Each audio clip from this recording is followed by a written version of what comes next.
Ladies and gentlemen, welcome to the National Timely Action Hour. This is the show where we talk about everything from comic books to movies and everything in between.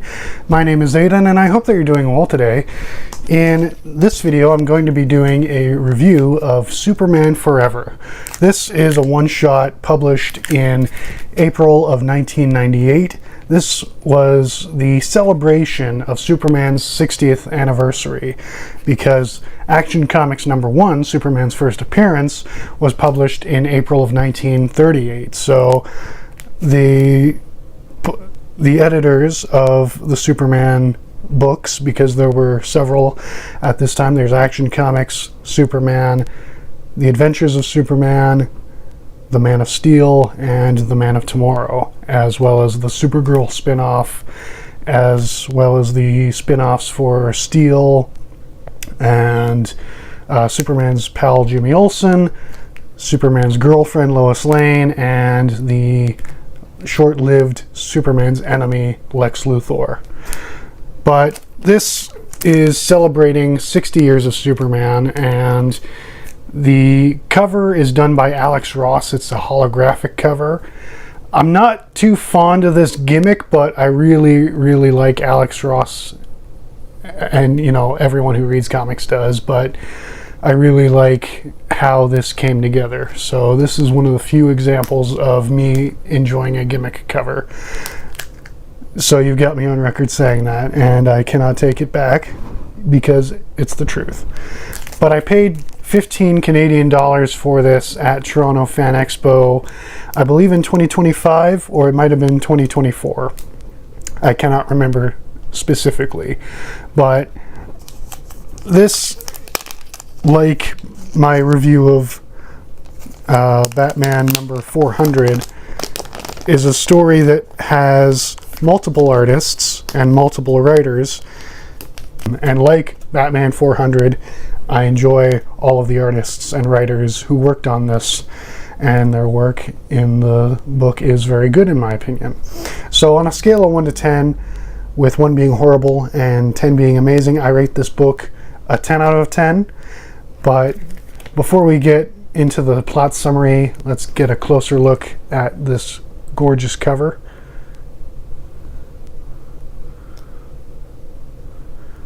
And here's an old advertisement for the Gap.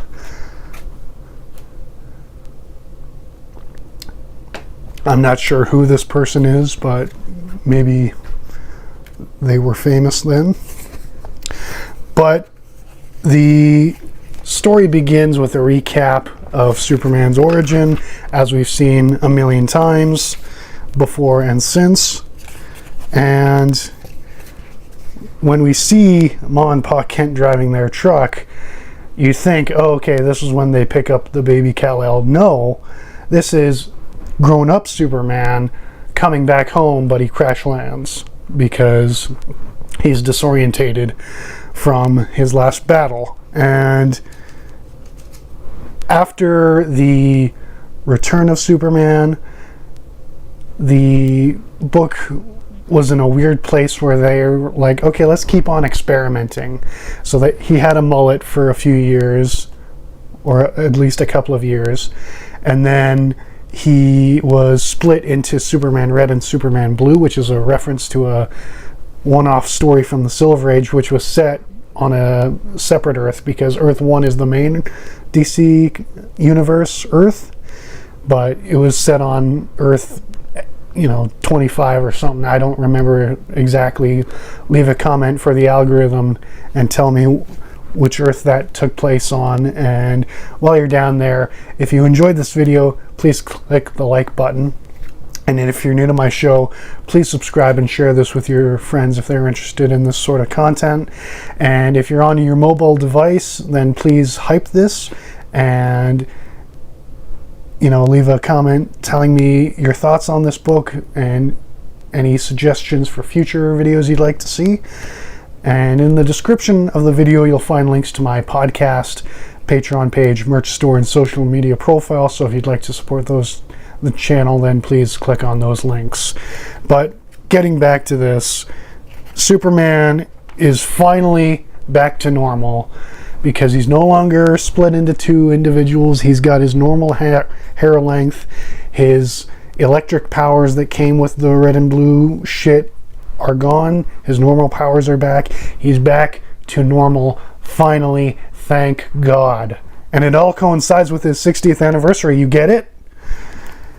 But Superman explains what happened to Ma and Pa, and they're like, oh, well, thank God you're back to normal.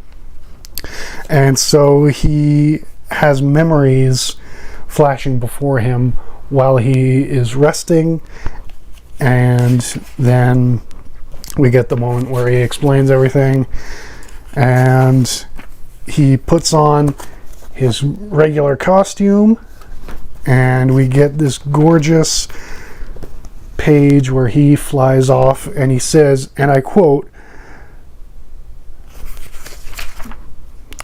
"Just what I need to let the world know, that the one and only original Superman is back forever." And you see, this is called Superman Forever, you see?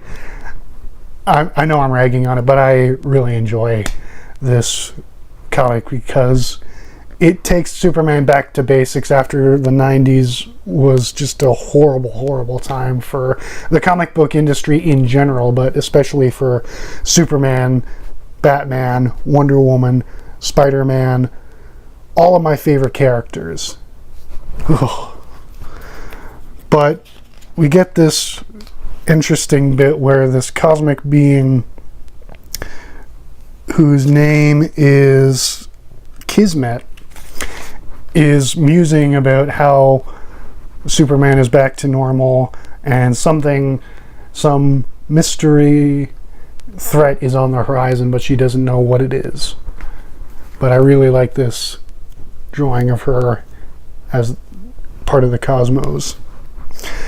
Meanwhile, Lois is on a U.S. Air Force plane that's headed for Metropolis, and she's chatting with the soldiers, explaining, you know, how she got onto the plane, yada, yada, yada. And then the right wing explodes, and they're crash landing. Lois is trying to hang on to this one guy to stop him from flying out of the side that was blown apart. Supergirl, Steel, and Superboy are, you know, doing what they can to rescue the passengers, stop the wing from falling onto the city, and they're like, so who's gonna stop the plane? And Superman says, "This looks like a job for Superman." Dun dun dun.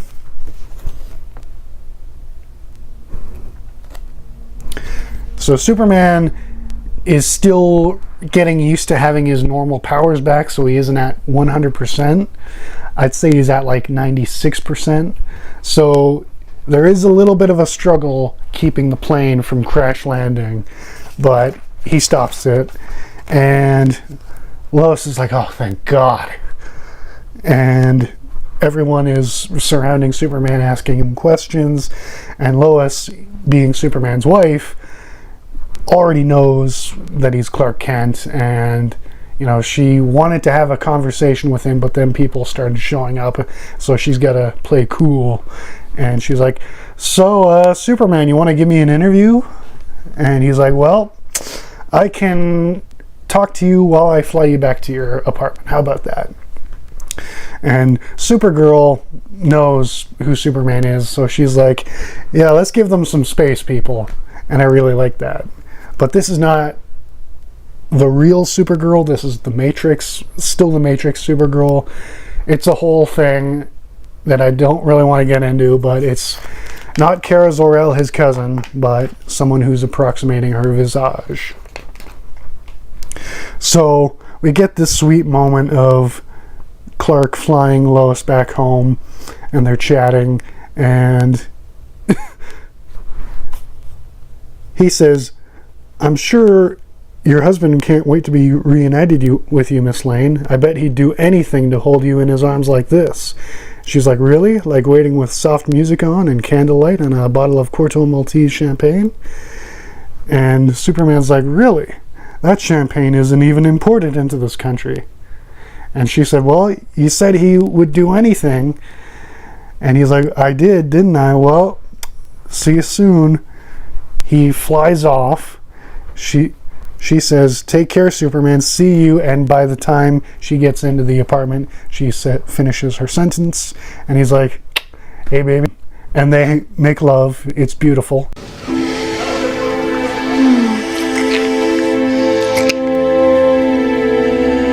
I can't imagine how I slept all those nights alone before us.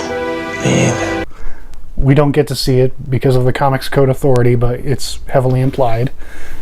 And the next morning we see at the Daily Planet, Perry is having this argument with a woman named Simone, who was hired to help get the planet back on track because they had, dipped in sales, and they were going through a lot of trouble in the 90s because of the rise of cable news networks like CNN, or in this case GNN or LNN, because GNN is the Gotham City version of CNN and LNN is the version for Metropolis that's owned by Lex Luthor. But Simone it's basically the plot of Superman 4, where Perry doesn't want the paper to turn into a rag, but Lacey Warfield, who's the new owner in that movie, is like, hey, I'm trying to sell newspapers here. And then Clark rizzes her up. But, we don't get that here, but it's a similar plot. But we learn that Lex Luthor has a new daughter, a new baby daughter, whom he named Lena after his sister. And meanwhile, within the meanwhile, Jimmy Olsen came back to the planet to ask for his job back. And Perry, when he kicks Simone out of his office, he's like, Olsen, what the heck are you doing here? He's like, I would like my job back, sir. And he's like, rah, rah, rah, rah. Okay, you're hired. Now get out of here. Get to work. And so we have this great moment where Jimmy is elated to have his job back at the Daily Planet, and he runs into Clark and Lois, who are getting in, and he's like, Clark, Lois, we're back. I'm back. We're back together again at the planet. And the rest of the staff are excited for Jimmy. And we get this sweet moment, or funny moment, where Lois says, well, looks like everything's back to normal, Clark. And he says, meaning never a dull moment, eh, honey? Why, I almost expect a supervillain to crash in any... And then we get to see Lex Luthor barging in like, hey, stop printing stories and photos about my daughter. She's just like 5 hours old, you piece of shit. And Perry's like, hey, man, you're like the most famous guy in the city. You're like Donald Trump. So we are going to report on your life. And then Lex gets a call on his cell phone. Turns out his daughter was kidnapped. And I'm going to cut to the chase because most of this is just looking for Lena. But Lex's ex-wife faked her death, and she arranged so that a clone of Bizarro took their daughter to bring to this warehouse to put in a death trap to prove to Lex that she is better than him and that she can do whatever the heck she wants and he can do nothing about it. And Superman stops Bizarro, saves Lena, reluctantly gives her back to her father, and then we see Lex's ex talking about this to Dabney Donovan, who's a scientist who works for Luthor, or worked for Luthor, past tense, and she's, monologuing about her scheme, and he's like, well, if you need any help in the future, you know where to find me. And that's essentially the plot. Now we get some cool epilogues that show Superman throughout various points of his history, like the Golden Age, Silver Age, Bronze Age, and modern times. And that's the story. Again, I really like the art and I like the story. We get some cool moments where Lois and Cat Grant are interviewing the Toyman in prison, trying to figure out where Lena is. And Superman goes to Project Cadmus, asks the Guardian and Dubalex for help. And we get Dan Turpin and Maggie Sawyer with the Metropolis PD. Jimmy is dating this girl named Misa, and they're looking through Suicide Slum to find her. So we get Bibbo Babowski at the Ace of Clubs bar. We get Intergang being hired by Luthor to find Lena. It's, you know, just all the hits of Superman in the 90s at least. And yeah, like I said, on a scale of 1 to 10, with 1 being horrible, 10 being amazing, I give this a 10 out of 10. Then we get the letters page at the bottom. We also see Superman in the future in the epilogue. It's very, very cool. Here's Superman saving Lena.